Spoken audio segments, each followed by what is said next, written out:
Twongeye kubasuhuza hamwe mwahisemo gukurikira Kirehe TV show aho muherereye hose mu nce zitandukanye z'igihugu cy'u Rwanda, namwe kandi muri hanze y'igihugu cy'u Rwanda tubahaye ikaze ndetse tubifuriza gukomeza kugubwa neza.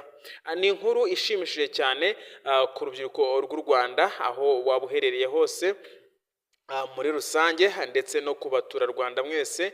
Ni inkuru ishimishije ariko kandi by'umwihariko ku banyarwanda batuye mu ntara y'Iburasirazuba, ndavuga ubwo mu karere ka Ngoma, ka Kirehe, akarere ka Kayonza, Rwamagana ndetse n'utundi turere nka Nyagatare, Gatsibo.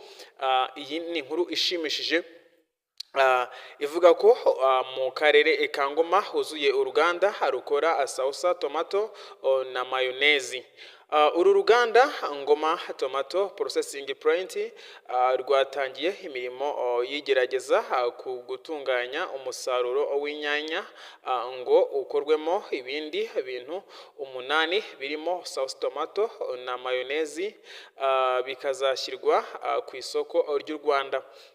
Imirimo yo kubaka uru ruganda yatangiye mu ntangiriro za 2025 aho yatwaye miliyoni zirenga 50 z'amafaranga y'u Rwanda.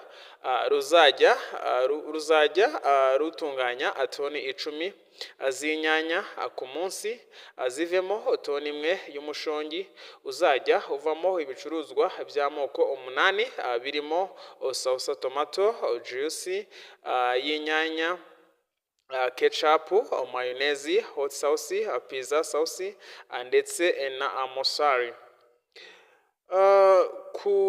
Kuwa gatatu tariki ya 29 Nyakanga 2026 abasenateri bagize komisiyo y'ubukungu basuye uru ruganda mu kureba uko ruzajya rutunganya umushongi w'inyanya ugakorwamo ibindi bintu.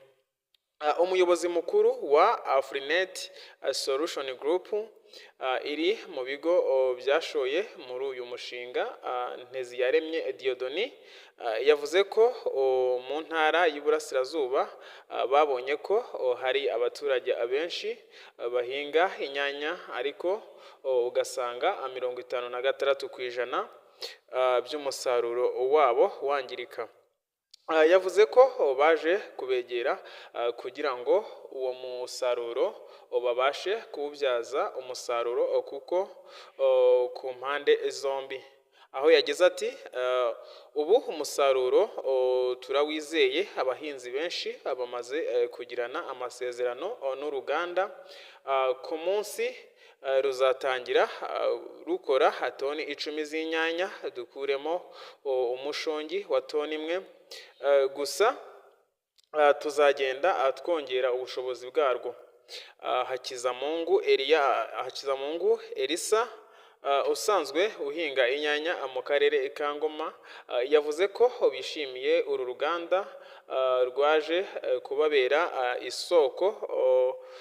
isoko rihoraho, aho rugiye kubakiza ibihombo batezwaga no kubura amasoko ahoraho. Aho yagize ati umusaruro wacu wapfaga ubusa, inyanya zacu zajyaga i Kigali zigahomba kuko wasangaga batugenera amafaranga, ariko ubu turishimira leta yafatanyije n'abafatanyabikorwa bakatuzanira uru ruganda bizadufasha kuzongerera agaciro.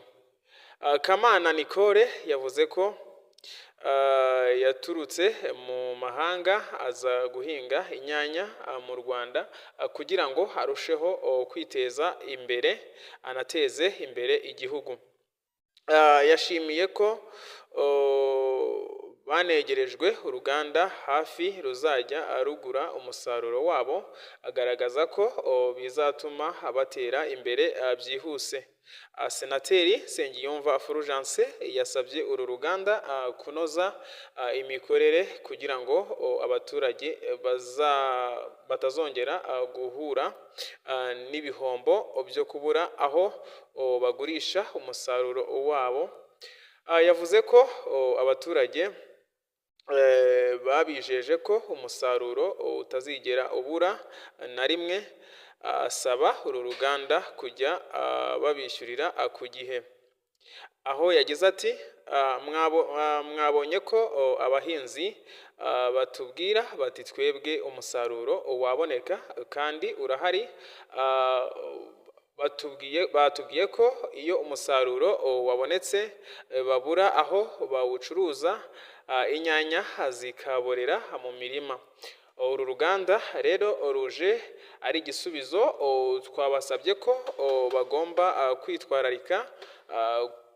kwitwararika ku gutunganya umusaruro w'abahinzi ku buryo batazongera kugira igihombo.